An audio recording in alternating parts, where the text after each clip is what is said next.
নমস্কার শিক্ষার্থী বন্ধুরা, আজকে আমরা দুটি শব্দ বোর্ডে দেখতে পাচ্ছি। একটি হচ্ছে প্রশ্ন আর একটি হলো জিজ্ঞাসা।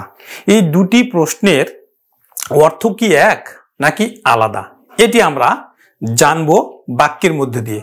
লক্ষ্য করো, আমি লিখলাম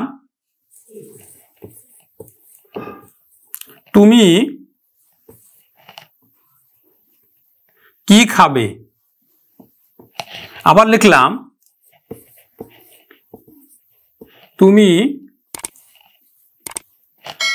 তুমি কি খাবে।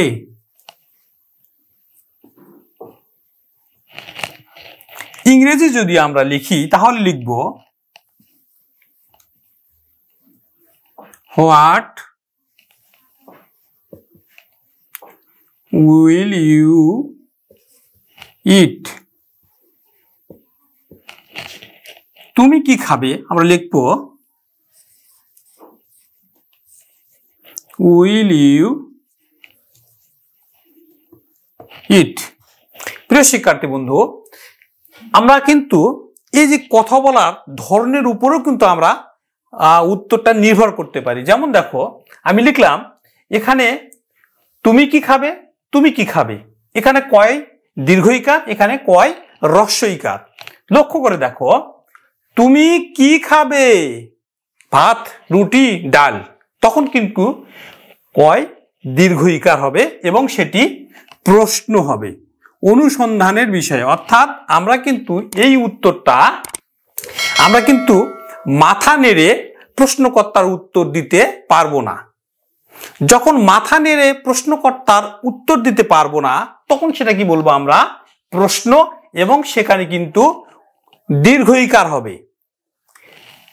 আর যখন প্রশ্নকর্তার উত্তর আমরা মাথা নেড়ে দিতে পারবো, তখন তাকে বলবো আমরা জিজ্ঞাসা। যেমন দেখো, তুমি কি খাবে, অর্থাৎ হ্যাঁ বা না।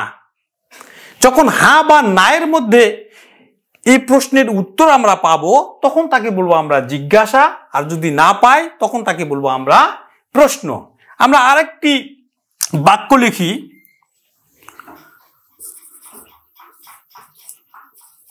তুমি কি যাবে, তুমি কি যাবে।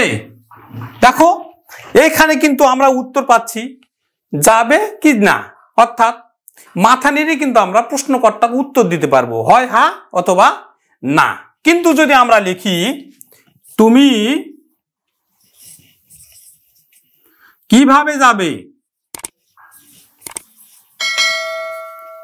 কিভাবে যাবে, দেখো এখানে কিন্তু আমরা প্রশ্নকর্তার উত্তর কিন্তু মাথা নেড়ে দিতে পারবো না।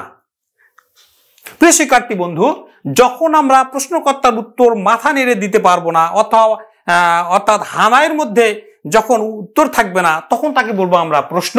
আর যখন প্রশ্নকর্তার উত্তর মাথা নেড়ে কিংবা হানায়ের মধ্যে থাকবে, তখন তাকে বলবো আমরা কিন্তু জিজ্ঞাসা।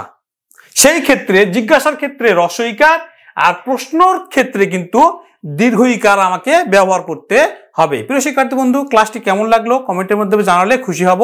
সকলকে নমস্কার জানিয়ে আজকের ক্লাস এখানে শেষ করছি।